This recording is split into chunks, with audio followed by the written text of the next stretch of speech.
And that's how things all goes. Welcome back to the Constitutionals podcast. If you didn't know, this is a premier podcast for the website cpluscomedy.com. Like I just said, it's a website. Go there. Very embarrassing. My TV remote was sitting next to me on the bed, and on the futon, and I threw it at my bed, thinking that it would make it to it. Thunder and lightning. Very, very frightening. Galileo. But it bounced off. Stupid joke. Bounced off and landed right on the hardwood floor.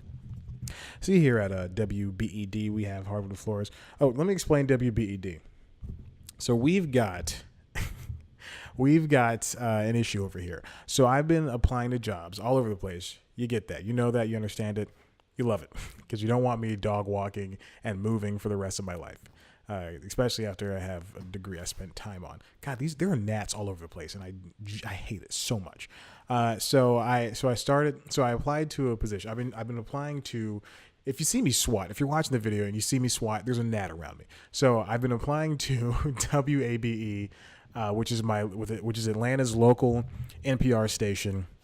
I've been applying there for the past, since I graduated from college, for the past couple of years since I graduated from college, and I've been trying to get a job there as a producer, reporter, literally anything. I can't be an intern because I'm too old for that, and I can't get credits, and I'm too young to get a beat somewhere else, at any other place, except for when I was at NBC, and I had that credibility there, but now I don't. I have nothing.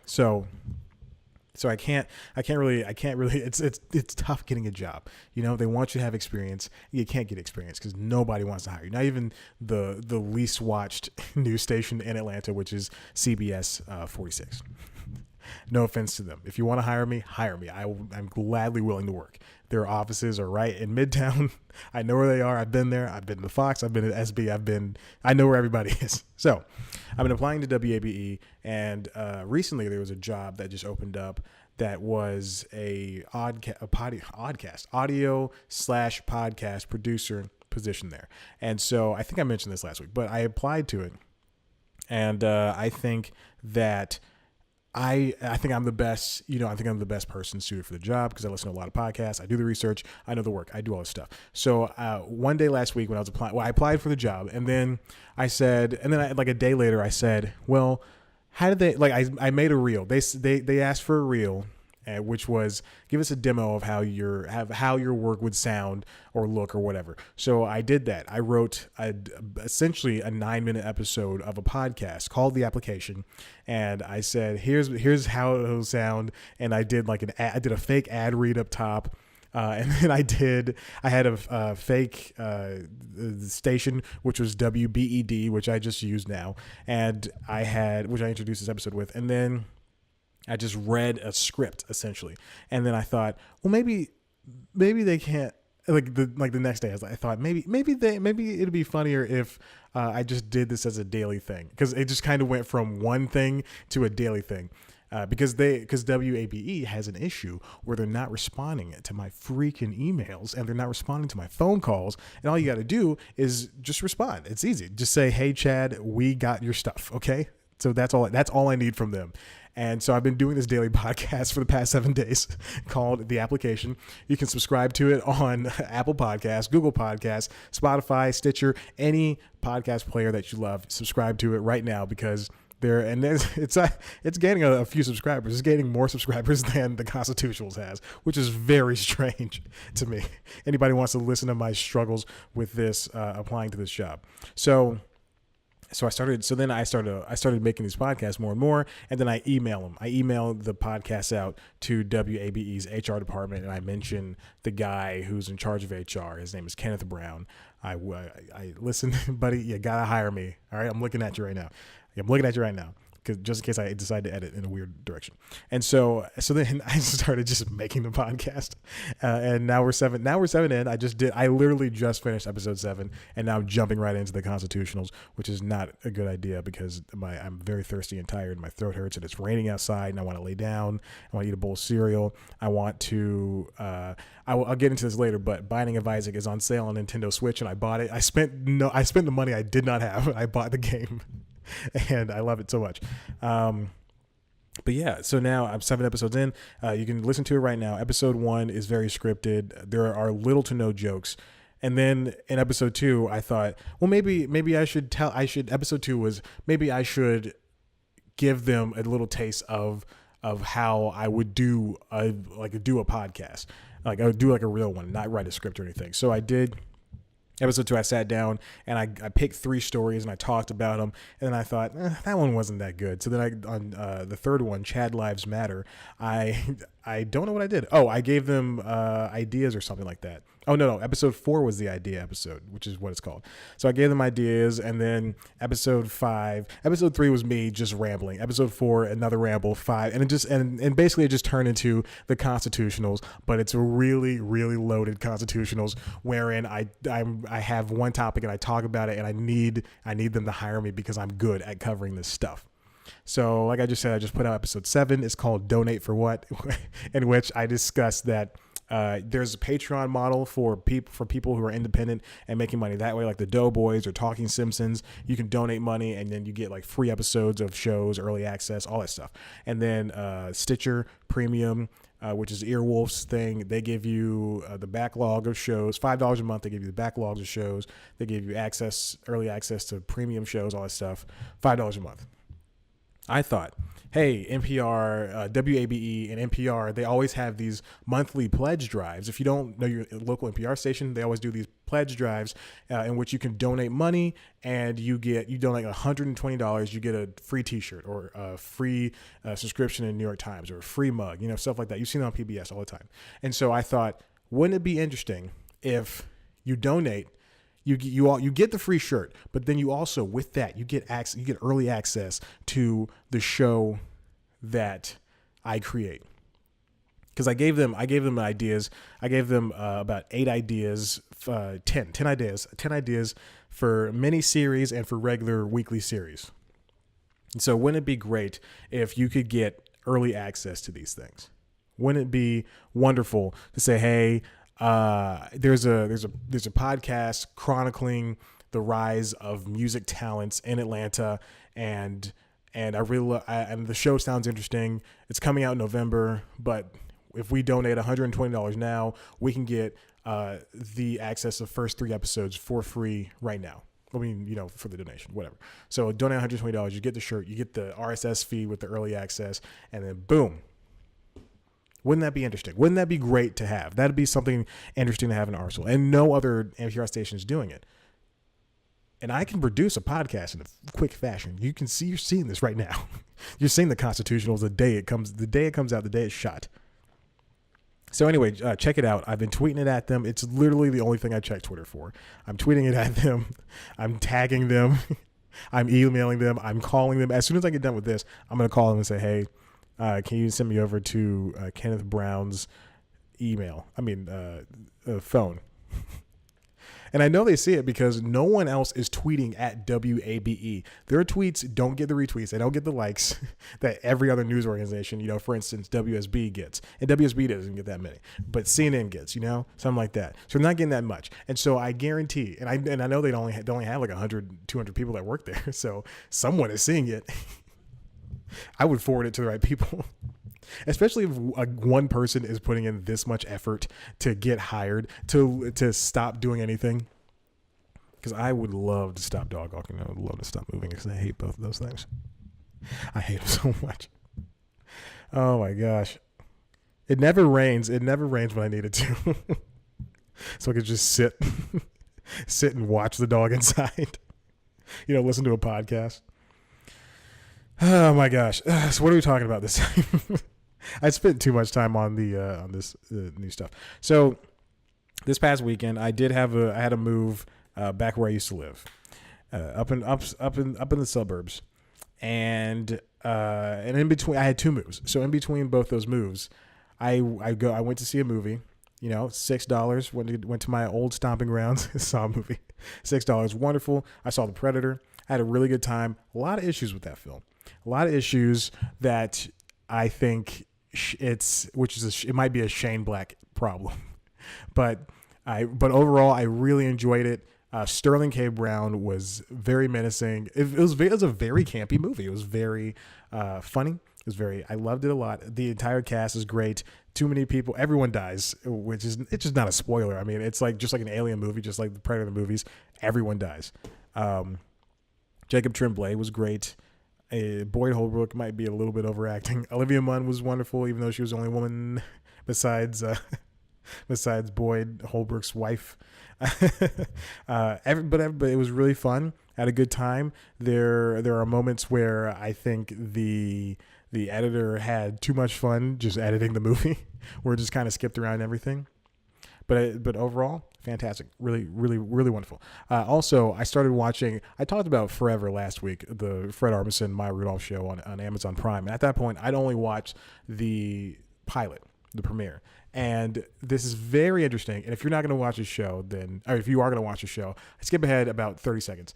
Fred Armisen dies in the pilot. And then in the second episode, it's been a year, and Maya Rudolph is alone, and then she dies at the end of that episode, and then she wakes up, and episode 3 is, oh hey, we're dead, and now we're in purgatory, and now we're just living our lives out as angels or ghosts or whatever, and they don't give it a name, and it is so, and that's a very interesting twist.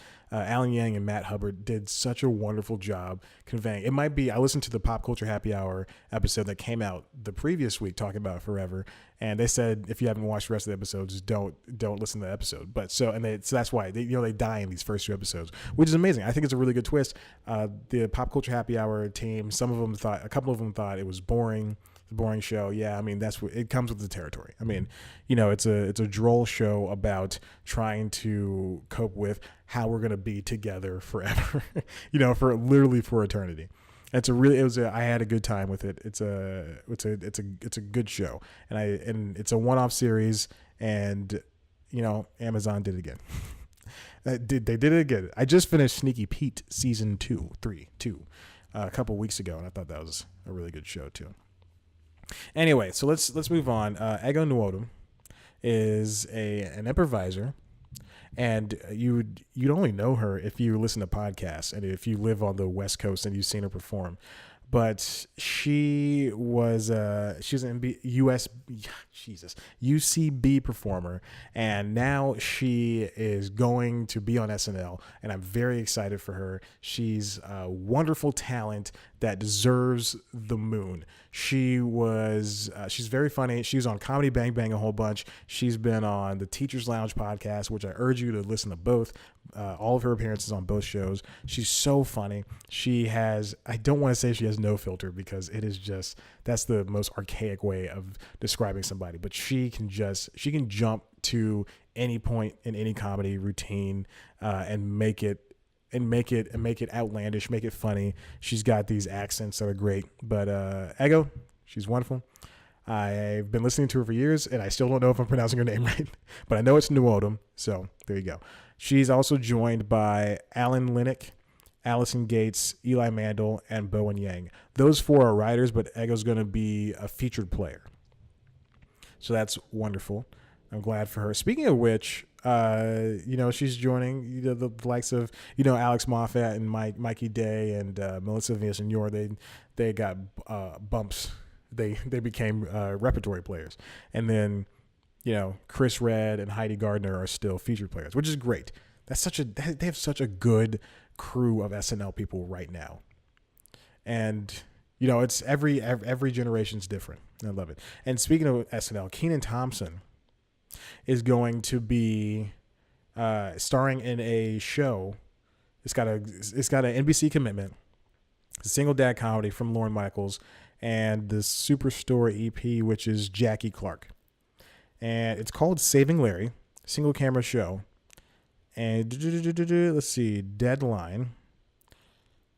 Okay, well, Thompson did tell Deadline that he'd happily stay on SNL forever. So, but if Saving Larry goes a series, that would be kind of difficult to manage both of those, SNL and Saving Larry, because the only time they have off really is like winter and a couple of weeks in spring and summer, of course, obviously. But the show it's about a dad who, after his wife dies, has to be both mother and father to his kids. And he has to do it all with his father-in-law hovering over him. Thompson is the longest running SNL cast member with 15 seasons under his belt. Yep. Oh my God. And they said the same words that I just wrote. Oh my gosh. That's amazing. They wrote the same words that I said. I honestly did not look at that. But yeah, he's 15 years. This coming season will be 15, or yeah, next season will be 16. It's going to be great. Kenan's really funny, and I would, there's a bunch of people have done projects in between, SNL. Brigsby Bear, Kyle Mooney made that movie. Kate McKinnon's been in a bunch of movies. Cecily Strong as well. Everybody does something in between SNL. Aidy Bryant is going to be on a TV show on Hulu that's coming out in the coming months. But who knows? Maybe this is gonna, NBC. All broadcast networks have started doing short order shows much like cable shows and streaming shows. They realize they don't have to order 22 or 24. For ABC, in ABC's case, it's 24. I believe Blackish does 24 episodes. Same thing with Modern Family. Same thing with The Middle and the rest of them. I think the Goldbergs too, but I don't think Speechless and Fresh Off the Boat, which have been moved to Fridays, which sucks. Nobody's gonna watch it except for me. But I wish him the best of luck. Kenan's gonna do great. Honestly, if he wants to stay at SNL for the rest of his life, do it. Not for the rest of his life, but if he wants to continue working at SNL, then do it. I hope he can do it. I want him to make it to 20 years. That'd be so great, and no one could can beat his numbers. And then moving on, Apple has said that they are not gonna. They're gonna have if you don't know, Apple's gonna have a TV network. Oh, jeez, not a TV network. My headphones came out. That's why I said, oh, geez. They're not going to have a TV network, but they are going to have a bunch of TV shows coming soon to an Apple near you. They don't have the streaming service. We don't know how they're going to do it, but they're going to do it somehow. So they're going to have all of these shows coming to you. And most importantly, they don't want sex or violence as part of the upcoming shows. This is from the Wall Street Journal via IGN. Tim Cook is reportedly saying no to shows that feature graphic depictions of sex and violence for the tech company's upcoming digital streaming slate, which I think is so stupid. So this really came to light when a show called Vital Signs from Dr. Dre and Jimmy Iovine, which is a show about Dre's life. It was going to be a half-hour dark drama. Oh wow, cool! It's going to be loosely based on Dre's life, but the show also featured cocaine and sex and guns and stuff. And this is what according to the Wall Street Journal, Cook told Iovine that Vital Signs was simply too violent, quote unquote, too violent. The Wall Street Journal continues and says, Apple, quote, wants high-quality shows with stars and broad appeal, but it doesn't want gratuitous sex, profanity, and violence. So they have two of the biggest, music producers in the world wanting to make a show for whatever streaming service or whatever the hell they're going to put out. That's not a curse word. I can say hell. But for whatever the hell they want to put out.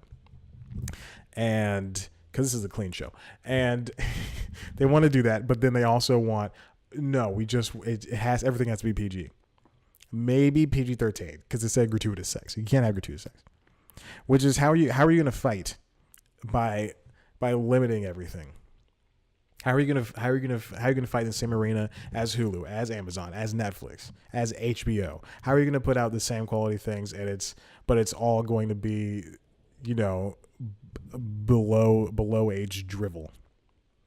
Who knows? I think that's a very strange thing to want to do. I get that they want it to be accessible to all, and also I think the issue is I think that they want it to. It's going to be some type of app that's going to be only on the phones, because right now you can only, if you want to watch the Carpool Karaoke show, it's only available on Apple products. And I wouldn't even guess the numbers. I can't even guess the ratings. How many people are actually watching that show?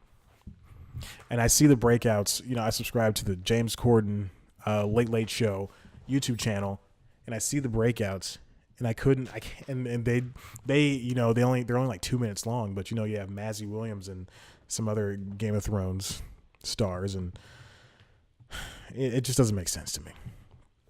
It doesn't make sense. I don't understand. How are you going to make money? If I were them, what I would have done is I know they don't. I know they want to make all the money for themselves. But I would have teamed up. I would produce the shows. I would just make a production company. I would just produce the shows, and then I would offer them to the other streaming outlets, because no one's gonna pay for more streaming. Netflix is a tippy top. I just upped. I had for the past week. I've had for the Emmys. I got Hulu with live TV, so I was watching, live TV again, because now like I miss having access to all those channels, and so I had Hulu with live TV, and I was watching all this stuff for the past week that I just miss. Cartoon Network Live, Adult Swim, just a whole bunch of things. HGTV. Of course, I can watch these things on Hulu proper, but it's just not the same. Not putting it on the background and just sitting there vegging out and watching something. And so, but then at some point, I was watching Conan episodes, like Conan episodes from the night before, and TBS on demand would give me commercials that were like full length commercials. They'd be like 4 minutes long. And then I was like, no, I can't handle this right now. Usually, I pay the $8 for the base Hulu thing, but then it's like, I'll just up it to the commercial free. Turns out the TBS on demand still has the commercials on the commercial free, no matter who you're paying for, which really pissed me off. But it's whatever, it's fine. But now I paid the $12 for Hulu with no commercials, and then Amazon is $13 a month, and then Netflix is $13 a month. But we still have access to all this stuff, and what I'm saying is nobody wants to have another streaming service. You have the music. You've got 3 streaming show things right there. Then there's other streaming networks. You got CBS All Access. You've got Verve, which is like a bunch of online stuff. If you don't pay for if you want YouTube Red or YouTube Premium for some reason, they changed the name. If you want YouTube Premium for some reason and you don't want Google Play Music, even though they come with it, you have to pay the $12. Gosh, there's that show Impulse on YouTube Premium that I would like to watch. It's based on Jumper, and apparently it's pretty decent, is what I've read. And I really want to check it out. I've watched a couple of things on YouTube Premium, like Do You Want to See a Dead Body, and the Cobra Kai show, of course, which I spoke about. But speaking of, did I mention video games at any point? Anyway, let's move on to our final story. Telltale, the gaming company, closed down abruptly and fired a whole bunch of people, which was like a lot of its staff. 200 people were let go. 200 people. Telltale Games, which created the Walking Dead video game, I think in the early 2000s, and the last decade. In the last decade, they created that, and then they blew up after that. Then they have Walking Dead season 2. Now they're on Walking Dead season 3, which is not going to get finished so far. Then they have The Wolf Among Us, the Batman game, the Guardians of the Galaxy game, the Borderlands game. They have all these storytelling story-driven games, and the Game of Thrones one, and then they just abruptly dead, and they didn't give people severance, which is the real kicker. And it's all so strange that it just, to me, and the Minecraft game, and it just seems like they ran out of money. And then they were working with Netflix to make a Stranger Things game, and Netflix is still interested in doing that, but not with Telltale, with somebody else. And it's so odd that they would just do this. Like, one employee told Kotaku that person had been working until 3 a.m. the night previous, like before everything happened. So now they cut 200 people, over 200 people, and now there's only 25 people left to finish the final project, which is Minecraft Story Mode, which is, I think, in its second or third year or something like that. And then after these people were let go, they were encouraged to apply for unemployment ASAP, and the benefits are running out at the end of the month, which is in a couple of days from this posting, and they had 30 minutes to leave the building. Imagine saying, imagine it being like 11 a.m. and you're at work, and then somebody comes in and says, "Hey, you guys, sorry, we gotta let you go. Get out now." and just go. It's and the lack of severance is the big detail, the big kicker that people are just so angry about. And also, Walking Dead season 3 just came out yesterday. It's baffling. It's baffling how this would happen. I'm going to read this from Kotaku. The rationale for failing to pay out severance provided by Hawley, according to Kotaku source, was that this was a business closure rather than partial layoffs, like the 25% downsizing that hit the studio last November. They've been having issues. They've been losing people or having to cut people off, left and right. And they work in California. Obviously, the studio's in California, so Californians are businesses by California law are requires employees to provide 60 days notice for mass layoffs. And but there are some exceptions that basically might have applied to Telltale. That is just crazy. And people worked hours, 50-hour weeks, 70, 80 is what I'm reading in a quote. And weekends were often expected. Oh my gosh, that's from Emily Grace Buck, a lead designer on several Telltale games. Oh, that is just so sad. That sucks so much to have all these people being out of a job to one day on a Tuesday waking up and saying your job is done, or no, not even a Tuesday. It was over the weekend. It was like a Friday, or Thursday or Friday, and they said your job is done. Like, get out. That is insane. And no one at Telltale is speaking, so far. I'm sure as soon as I close out this podcast, someone's going to say something. But that's just so, I urge you to read about it and just pester Telltale. And apparently Telltale is talking to other companies to finish the last season of the Walking Dead video game in some form. So, it could be a comic book. Episode 2 just came out and they're finishing Minecraft story mode right now. And that's it. And then, it was supposed to be 4 episodes, but it could be a comic book. They have the Batman, the Enemy Within supposed to come out. This is the issue that I ran into a couple of years ago when it was announced that they had like 7 projects in development. And I think it was at an E3. They had 7 projects in development. And I went, oh, that's too much for that studio, because it takes them already 3 months to put out an episode of an ongoing series. Like, though I remember Walking Dead season 2, it was at least 3 or 4 months between episodes, and it took so long to put out episodes. So I don't understand. I get saying, hey, everybody's interested. Let's start making these episodes. Let's start making these games. But it just, you're spread too thin. You're a small studio. Your game engine sucks. Like, playing a game should be easy, and especially a story-driven game like that, where you're just making decisions and you're not really there's not much action or anything. It shouldn't jitter. And every single time, from the Walking Dead season 1 to Wolf Among Us to Minecraft to Tales from the Borderland, to Batman Enemy Within, which I only played the first episode of, every single cutscene, every single moment, it was a jitter. It was a jitter in the movement of every character, and it was not cute. And it baffles me. What they should have done is, they jumped on making a Game of Thrones game. They jumped on making a Netflix Stranger Things game. They should have taken that money and said, okay, we're going to do, cut down the seasons. Instead of releasing 5 episodes for every game, release, 2 or 3. Try to tell a story. Instead of trying to tell a 10-hour story, try to tell a 5-hour story, and just let it be like that.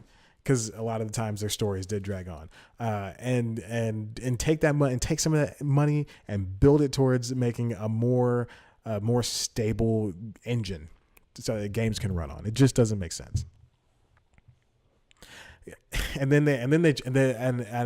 I assume the reason is they never changed the engine is because that engine can run on literally any device. It can run on my Pixel 2 XL. It can run on my Nintendo Switch. It can run on my PS4, my Xbox One.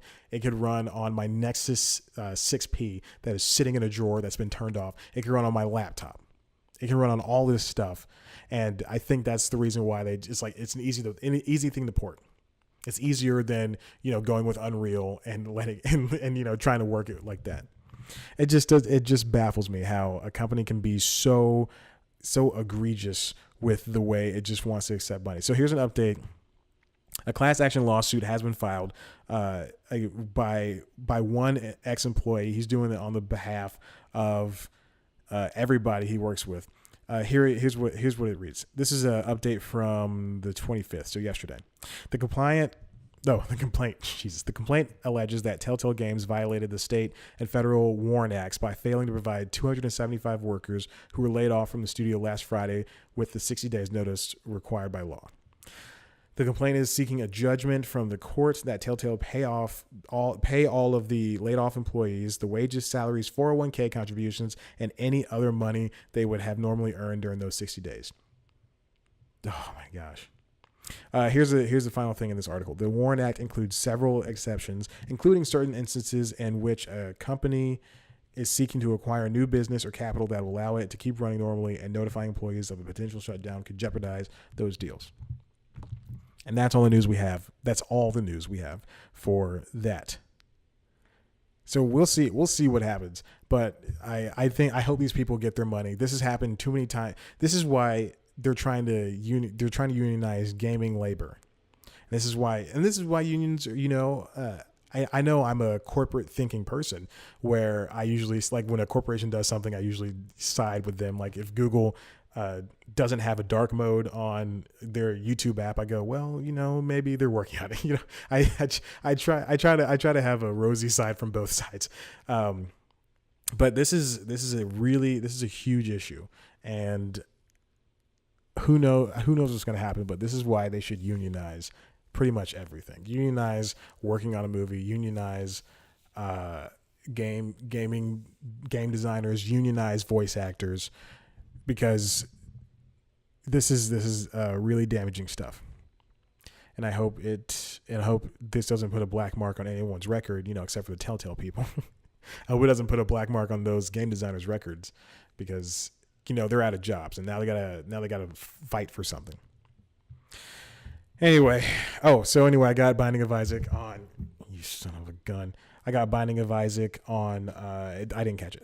There's this gnat that just flew right in front of my face. I got Binding of Isaac on Nintendo Switch. I have it on PC. I just don't want to sit in front of the laptop and play a video game. Binding of Isaac on Switch. It's great. It's $20 until October 1st. Instead it'd be $40. Listen, it needs to be $20 because it doesn't make sense why it's $40 on Nintendo Switch. And it's regularly $12 on, Steam. Anyway, great game. I'm enjoying it. So I'm going to play that as soon as I finish this. But if you like this, you can subscribe to the application. Please subscribe to the application. Just type in, there's a bunch of podcasts called The Application, but just type in Chad White into your podcast service and it'll find the application, or type in both The Application and Chad White. Listen to it, tweet at WABE News so they can hire me for this podcasting job. I really want it, and that's why I keep fighting for it every single day. I was broken up with a month and a half ago, so this would be a really good Christmas present for me. And so do this. Also head to the website cpluscomedy.com, where you can see the landing page for both these podcasts as well as News Time. Follow us, like us on Facebook, follow us on Twitter. Also head to the YouTube page, youtube.com/cpluscomedy, to get a video version of this podcast and to get the premiere show News Time, which is an entertainment news show. This is like the third time I've had to describe this show this week. It's an entertainment news show that's kind of like Last Week Tonight, The Daily Show, but focuses on one story, and it's a little bit less funny, and it's all entertainment news. So do that. I'm going to rest my vocal cords because I've been talking for the past hour and a half. Or for the past hour. Oh my gosh. Okay, so yeah, do that. This week's News Time episode is about Fox Broadcasting Corporation's how they sold everything to Disney and how they plan on turning around everything for Fox Broadcasting. So they have multicams. They want to co-own their shows instead of co-producing. They want to co-own the shows. And that's why they're doing multicams. That's why they're doing high concept dramas, 1 hour dramas, because it's easier, competition shows because it's easier to do. So check it out. All right. Thanks for listening. I love you.